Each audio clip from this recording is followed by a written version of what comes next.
Hello, everybody, and welcome to my review of Avengers number 32, an issue called Earth's Mightiest Villains, written by Jason Aaron with art by Ed McGuinness and Francisco Mana.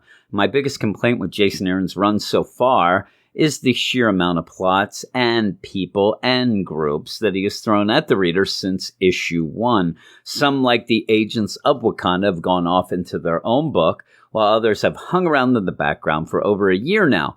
This issue sees a lot of those come back. They actually do have more of a connective thread than we have seen before. And we start off with Namor and get this juxtaposition of the fabled King of the Sea of times past and the current, more moody, possibly drunk version hanging out in the deepest bar in the world where everyone knows your name more.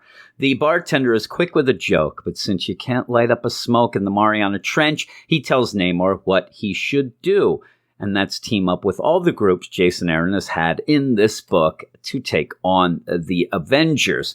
We then go through those groups: Dracula and the Vampire Nation hanging in Chernobyl, the Winter Guard in Moscow, and Coulson and the Squadron Supreme in Washington, D.C. And it's just as much to remind us, hey, Dracula, he's still in this book, than to get a lot of story progression. The progression, though, comes at the end, where we see that a mystery man, and man is in quotes here, is pulling the strings of everyone. And while I won't spoil who it is, it's kind of a usual suspect and explains how some of these characters have come back from the dead and really seems to be the busiest person behind bars since Suge Knight. So, are there any Avengers in this book? Yeah, we see Thor catching Tony up with baby Starbrand, and Blade leaving the Avengers until Black Widow convinces him not to leave the Avengers, as she herself leaves the Avengers. And that's pretty much it for them.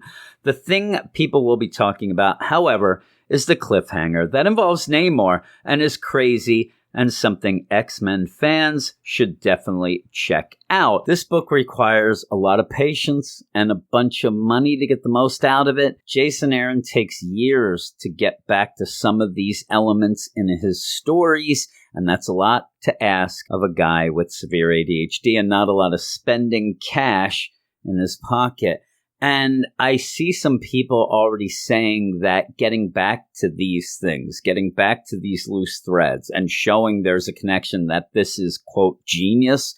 It's kind of what you're supposed to do when you're writing a book. If you have a loose thread, you're supposed to eventually get back to it. Having 5 loose threads and then coming up with a way to group them all together is nice. I think that this isn't as clever as some people are saying, but that's not genius. Genius is not finishing a story or writing your actual story. So I don't need to hear that nonsense. But he does get back to these moments. The problem is when you do get back to something that has been not seen in so long, you end up having to recap. You end up having to remind people that these things are still around, and that's not progression, that's recap. The art's really good throughout, even if it is a bit static at times, but seeing that next issue introduces yet another character in the mix, it just makes me anxious that we won't get back to what we just saw in this issue for a while, and then when we get back, we're going to have to recap and remind again.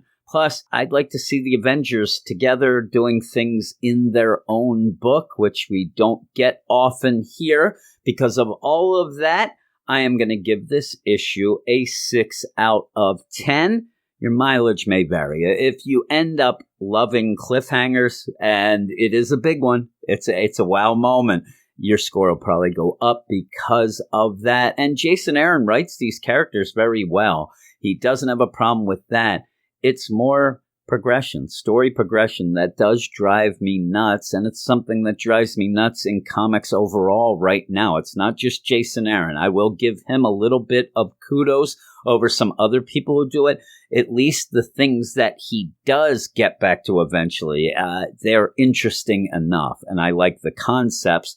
I just don't like how it is playing out right now. Again, this probably is a better trade weight book for a lot of people, or wait until it's in the Marvel Unlimited app. If you have that, it's just a lot to ask from people to just keep paying for slight progressions and recap. But that is my review. Thank you for listening and watching. And if you would be so kind, it'd be great if you'd subscribe to our channel and check out the description of this video where you can find a bunch of other things that we do, podcasts, DC and Marvel, also our websites that are DC and Marvel as well.